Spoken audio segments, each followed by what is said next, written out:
नमस्कार मित्रों। नवरात्रि आने वाली है और नवरात्रि की सीरीज चालू है जिसमें एक कक्षा हो चुकी। आज की कक्षा का विषय है माता शैलपुत्री। माँ शैलपुत्री नवरात्रि की 9 रातों में से प्रथम रात्रि, ये पहला दिन है। शैलपुत्री जैसा कि नाम से ही विदित है, शैल शैल यानी कि रॉक, चट्टान, पत्थर। शैलपुत्री, शैल की पुत्री। इनको पार्वती के नाम से भी जाना जाता है। पार्वती नाम पड़ा पर्वत से, पर्वत की पुत्री। या इनका नाम हेमावती भी है, पर्वतराज हिमालय की बेटी। तो देखिए, जो शैलपुत्री है, इसमें जितना भी दुनिया में जो भी पदार्थ है, जितना भी जड़ पदार्थ है, संपूर्ण जड़ पदार्थ, उसमें सभी कुछ आ जाता है। कि पत्थर भी आ जाएगा, मिट्टी भी आ जाएगा, बालू भी आ जाएगा, और लिक्विड चीजें जैसे जल और वायु भी आ जाएगी, और अग्नि भी आ जाएगी। जितना भी जड़ पदार्थ है, यानी कि जिसमें भी जड़त्व का गुण है, इनर्शिया की प्रॉपर्टी है जिसमें, तो जितने भी पदार्थ हैं, जितने भी संपूर्ण जड़ पदार्थ हैं दुनिया में, उनसे है इनका रिलेशन। तो इनकी पूजा करने का अर्थ है कि सभी जड़ पदार्थ में परमात्मा का अनुभव करना।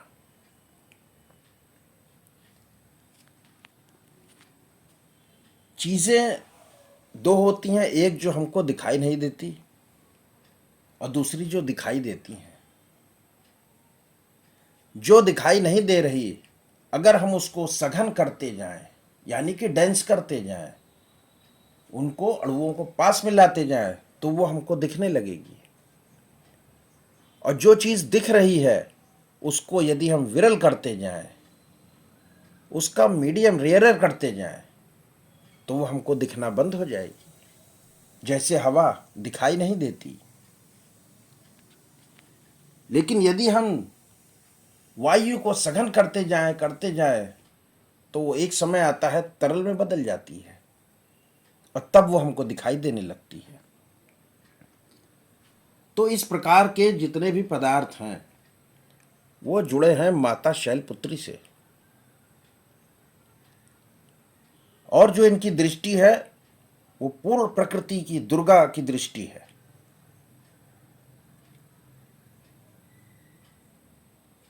इनके लिए मंत्र कहा गया है, या देवी सर्वभूतेषु शक्ति रूपेण संस्थिता, नमस्तस्ये नमस्तस्ये नमस्तस्ये नमो नमः। यानी कि जो देवी सब प्राणियों में शक्ति के रूप में विराजमान है, उनको नमस्कार है, नमस्कार है और बारंबार नमस्कार है। तो माता शैलपुत्री को जब आप देखते हैं, तो उनकी सवारी कौन है? नंदी, यानी कि बैल। उनके एक हाथ में त्रिशूल है और एक हाथ में कमल है। और ये कमल कैसा है? पूरा पूर्ण खिला हुआ कमल नहीं है, हाफ ब्लूम लोटस है, अर्ध खिला हुआ।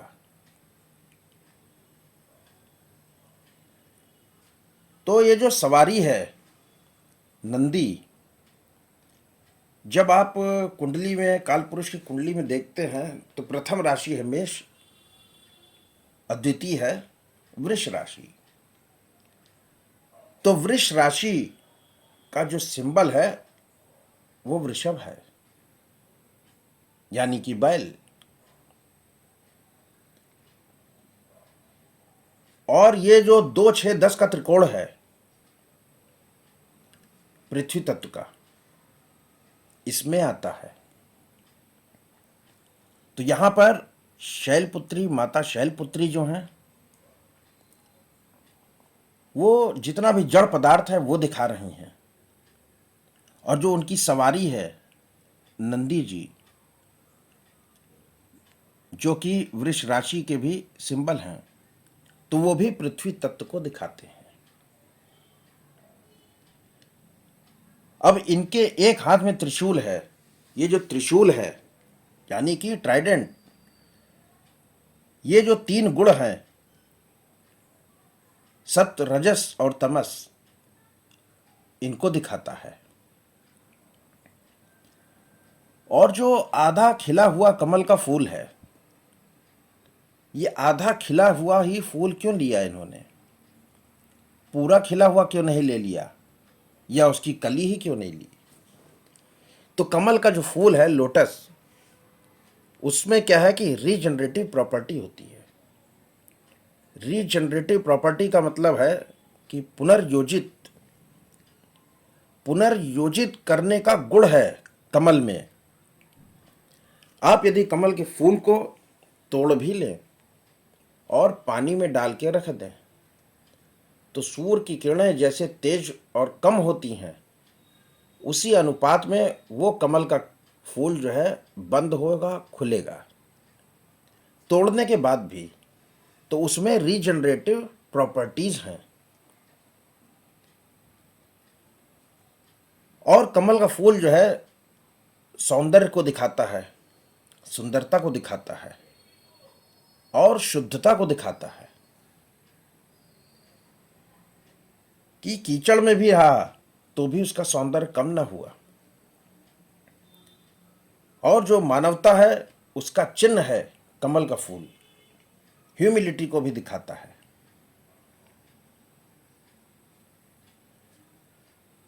और माता शैलपुत्री का संबंध है हमारे मूलाधार चक्र से। मूलाधार चक्र, जो कि जब आप आध्यात्म में जाते हैं तो वहाँ का जो स्टार्टिंग पॉइंट है, सबसे पहले मूलाधार चक्र को बैलेंस किया जाता है। बीच से कोई चक्र को बैलेंस करेंगे कोई लाभ ना होगा, सीक्वेंस से जाना होगा। तो जो मूलाधार तत्व है वो भी पृथ्वी तत्व का है और उसका रंग भी लाल है।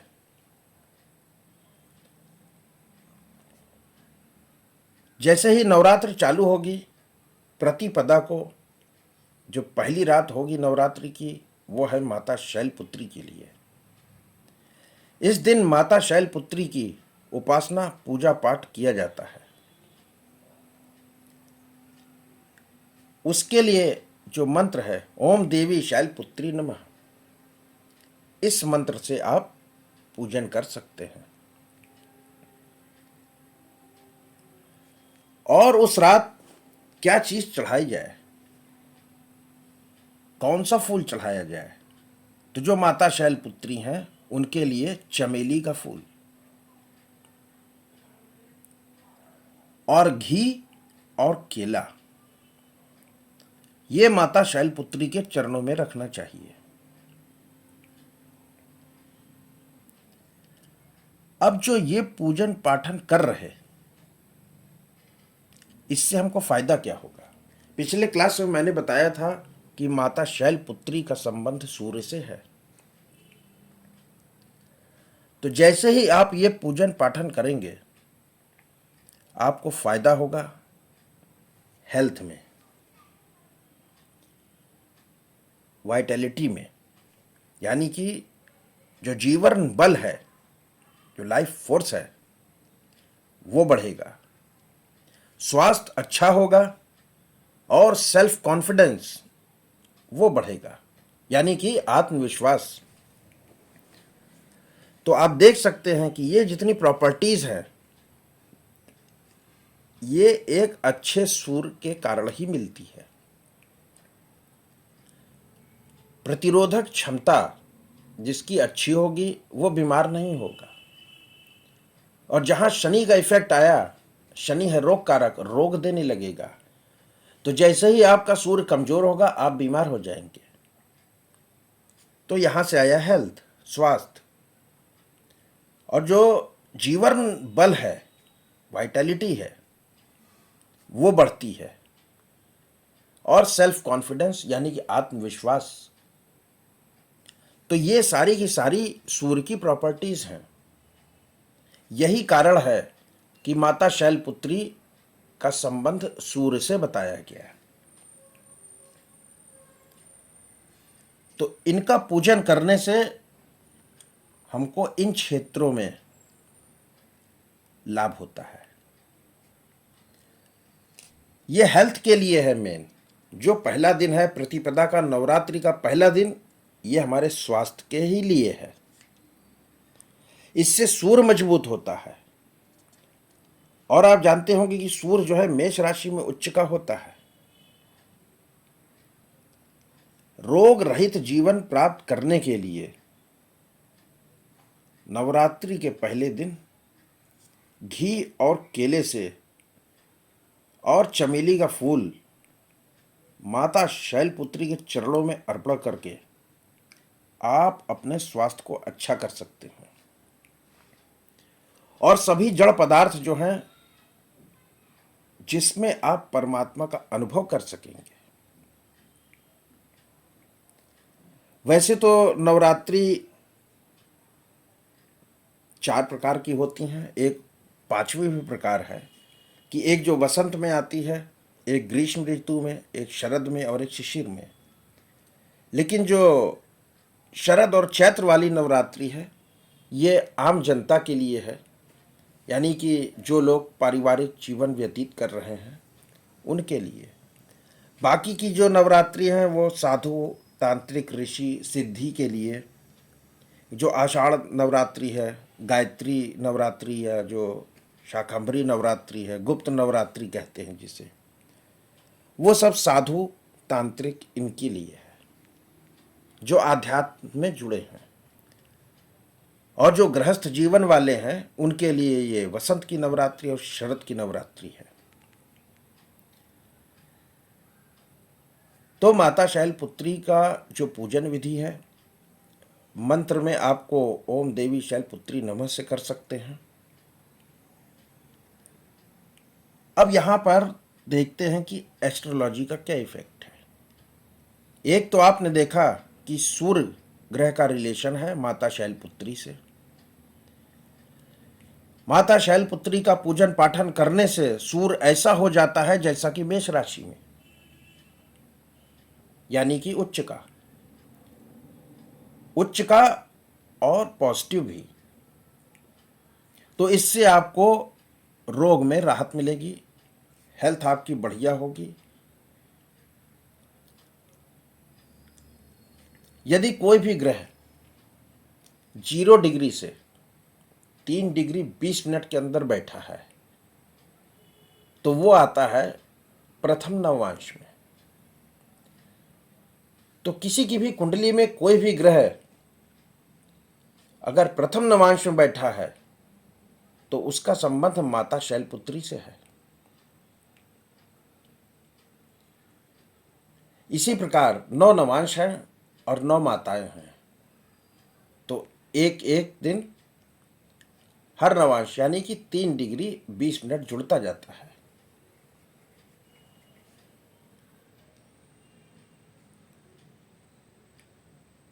और देखिए कि जो माता शैलपुत्री हैं उनकी एक जड़ी बूटी भी है, वो है हरड़। इनका आयुर्वेद से भी संबंध है। अब हरड़ जो है, यह देवी जो शैलपुत्री हैं उनका ही रूप है। और हरड़ जो है आयुर्वेद की एक प्रधान औषधि है। हरड़ जो है त्रिदोष नाशक होती है, यानी कि कफ पित्त वात सबको बैलेंस करने का काम करती है। जैसा कि माता के हाथ में त्रिशूल है जो सत्व, रजस और तमस गुण को दिखाता है, बैलेंस रूप को। तो यदि ये तीनों गुण किसी व्यक्ति के सही अनुपात में हो जाते हैं, बैलेंस हो जाते हैं, वो रोग रहित हो जाता है। तो ठीक ऐसे ही जो आयुर्वेद में हरण औषधि है, इसका संबंध है माता शैलपुत्री से। और ये भी जो है कफ पित्त वात तीनों को जो है बैलेंस करने का काम करता है। और ये हरण भी 7 प्रकार की होती है, उसके भी अलग अलग नाम हैं। हरितिका है, अमृता है, हेमवती। हेमवती ये माता हेमवती के नाम पे पड़ा। कायस्थ, चेतकी, श्रेयसी, ये ऐसे 7 प्रकार की हरण होती हैं जिनका अलग अलग उपयोग है। तो यहां पर 2-3 बातें ध्यान रखने की है कि हम माता शैलपुत्री का पूजन पाठन कर रहे, पूजा अर्चना कर रहे, तो हम क्या कर रहे हैं कि जितने भी जड़ पदार्थ हैं उसमें परमात्मा का अनुभव कर रहे हैं। दूसरा कि कोई भी प्लैनेट पहले नवांश में बैठा है वो माता शैलपुत्री से संबंधित है। तीसरा कि इस पूजा से लाभ क्या होगा, तो हमारे हेल्थ में, हमारे शरीर में और हमारे रोग पे इसका इफेक्ट आएगा। और जो मूलाधार चक्र है वो भी पृथ्वी तत्व का, वो संबंधित है माता शैलपुत्री से। जो हमारा अर्थ त्रिकोण है वो माता शैलपुत्री से संबंधित है।